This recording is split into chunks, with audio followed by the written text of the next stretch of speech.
Good morning, viewers. Today I am present before you with the podcast on Wordsworth's The Prelude as an epic poem.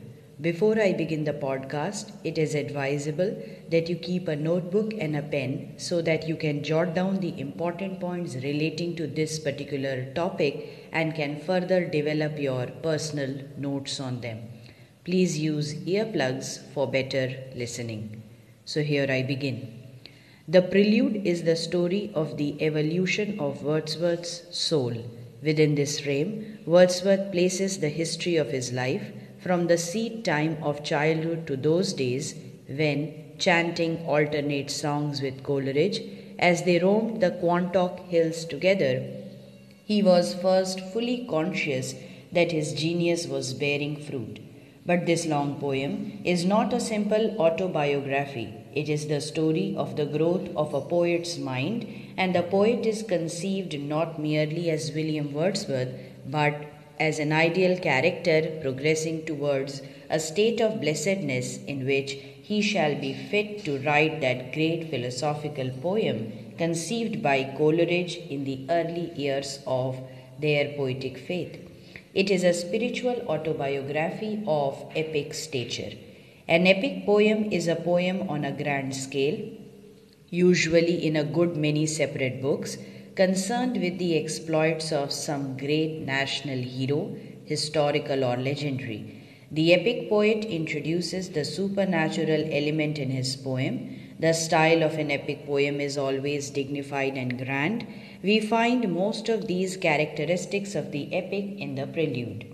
An epic always begins by telling what it is going to sing. In the beginning of Paradise Lost, Milton plays with a number of ideas, one of which is to write his epic in Latin, another to base it on an Arthurian theme. In the end, he selects the subject of the fall of man.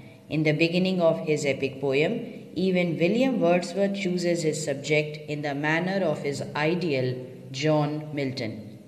He first contemplates writing on some romantic theme left unsung by Milton.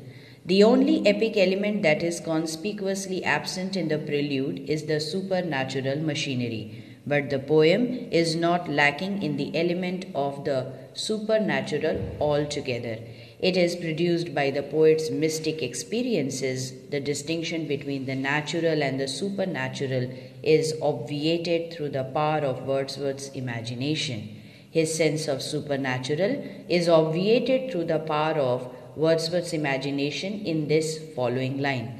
Ye presences of nature in the sky and on the earth, ye visions of the hills, and souls of lonely places, can I think a vulgar hope was yours, when ye employed such ministry, when ye, through many a year, haunting me thus among my boyish sports, on caves and trees, upon the woods and hills, impressed upon all forms the characters of danger, of desire, and thus did make the surface of the universal earth, with triumph and delight, with hope and fear, work like a sea. The prelude is a very long poem. Like an epic, it is divided into books. Wordsworth has preserved epic unity in this long poem by avoiding digressions. The prelude is one of the greatest poems in the English language, grand in scale, subject, and in execution. A careful reading of the poem shows that there is an epic grandeur in its style. It has noticeable similarities to Paradise Lost. It has the same meter, the same dignity and seriousness, and even in places the same highly involved sentence structure. Most frequently, Wordsworth uses Miltonic language. Like Milton, Wordsworth has made admirable use of the epic simile in the prelude. As Curtius puts it, I quote, "The epic poet voyages over the open sea in a great ship, the lyric poet on a river in a small boat." Unquote.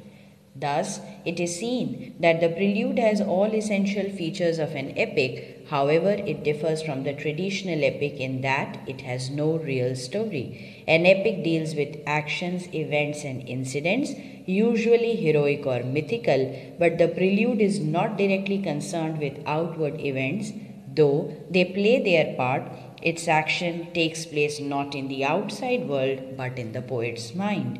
It is a modest epic.